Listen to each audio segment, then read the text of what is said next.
Hi, everyone. Welcome to the Tutor Hustle for Teachers YouTube channel and video podcast. Today, we have a very special guest.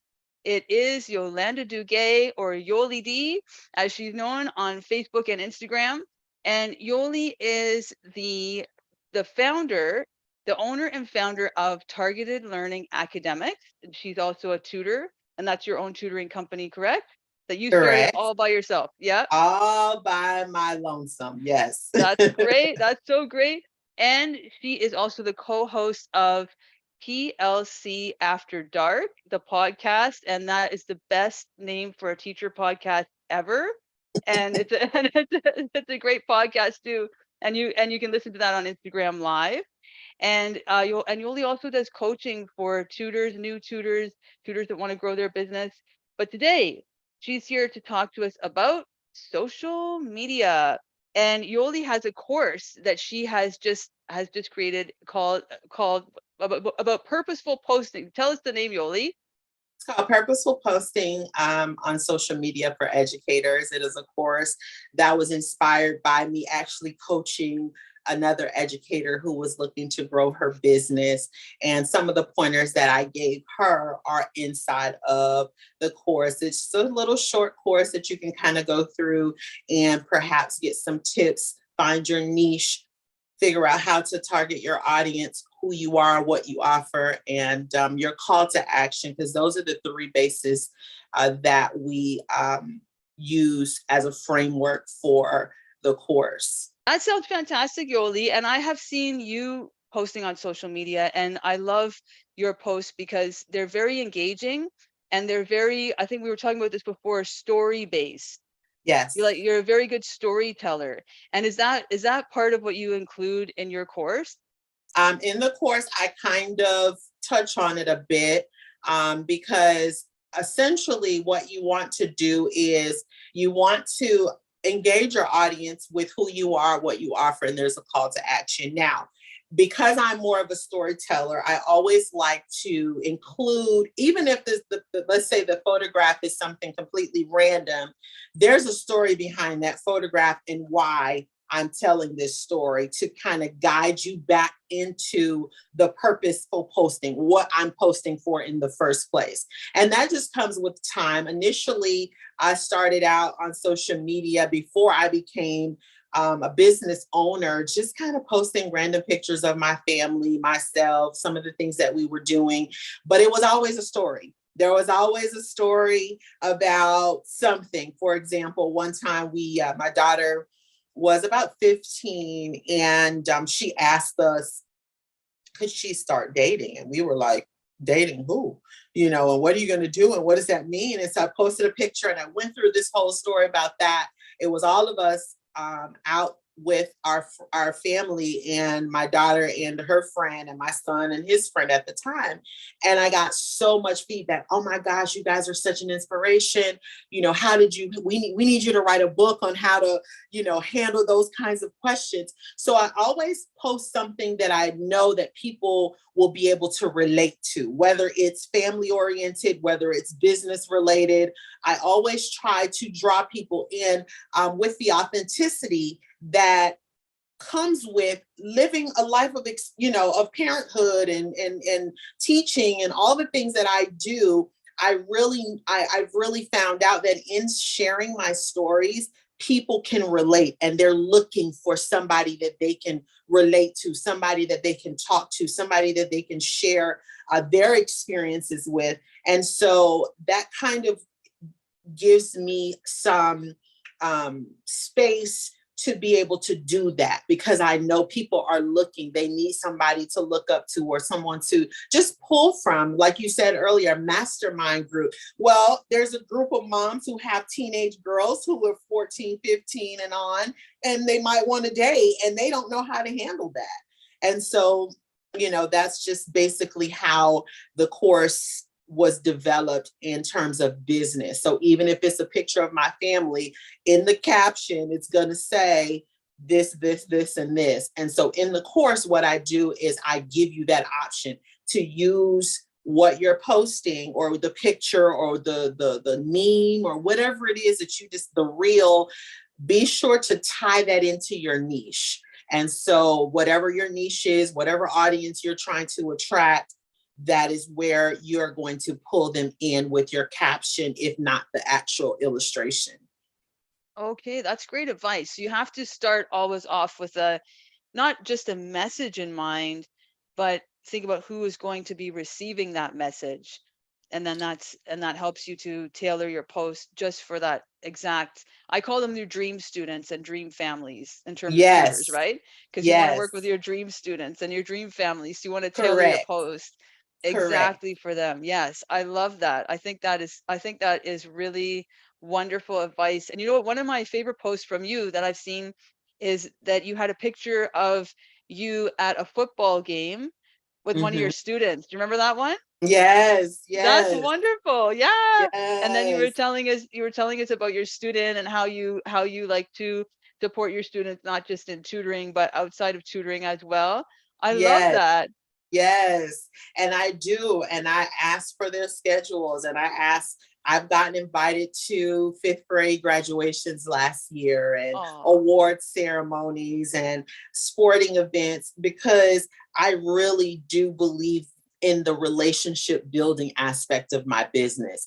If they know that I care, if they know that I am engaged with their students, not just when I'm servicing them, but outside of academics, then they will understand the level of care and concern and the level of tutoring that their child is getting. Because most of the time, if you're not developing those relationships, then you'll probably have a great turnover rate with your students. But you want to keep them coming back. You want to make sure that they enjoy coming to see you.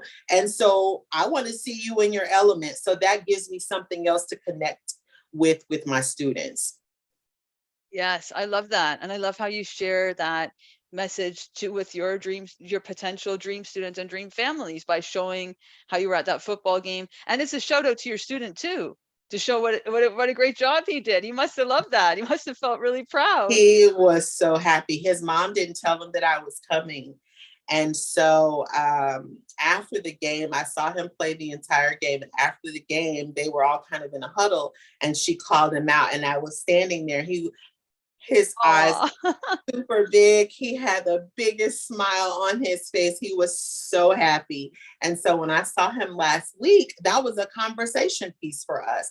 Oh, you played so well. And, he was very shy when he started coming to me. So now I have something to draw on when he comes to his sessions. I saw you. You played so well. You have to tell me when your next game is. And, oh, I saw you had a game last weekend. He has a little social media page that I follow. So it's all those are ways for me to connect with my students. And even in the classroom, I did the same thing.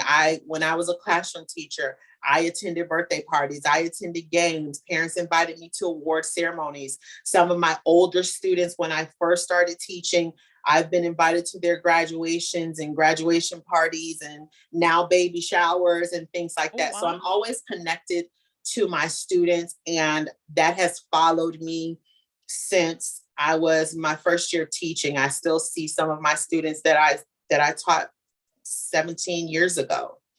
Oh, that's beautiful. That's one of the really nice things about being an educator is that you can build that long-term relationship with your students because you have such a big impact on their lives. So I think Yeah. that's really nice that you're still connected with them after so many years. That's beautiful. I love that.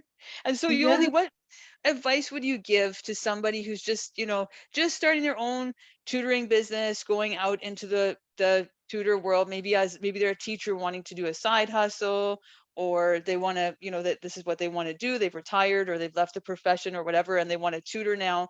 So we find, I know I found most of my students through social media, specifically Facebook, and I know other tutors have found their students on Instagram or TikTok, or, it's like a big opportunity to connect with students on social media.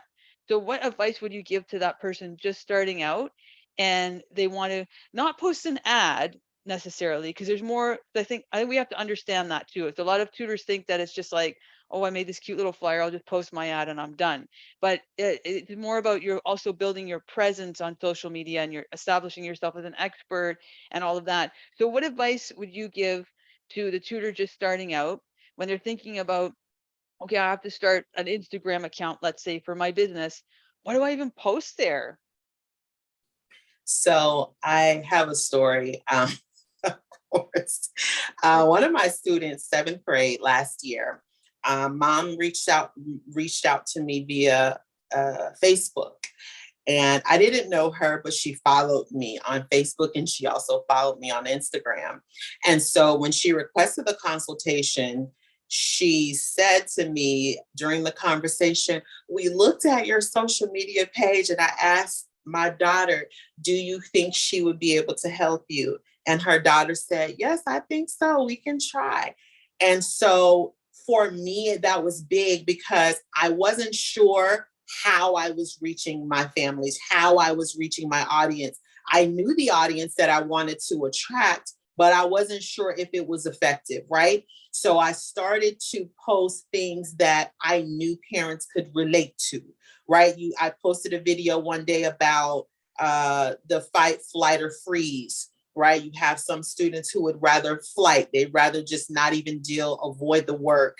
You have some who will fight you. They will cause a disruption. And then you have those that freeze and they just don't know what to do.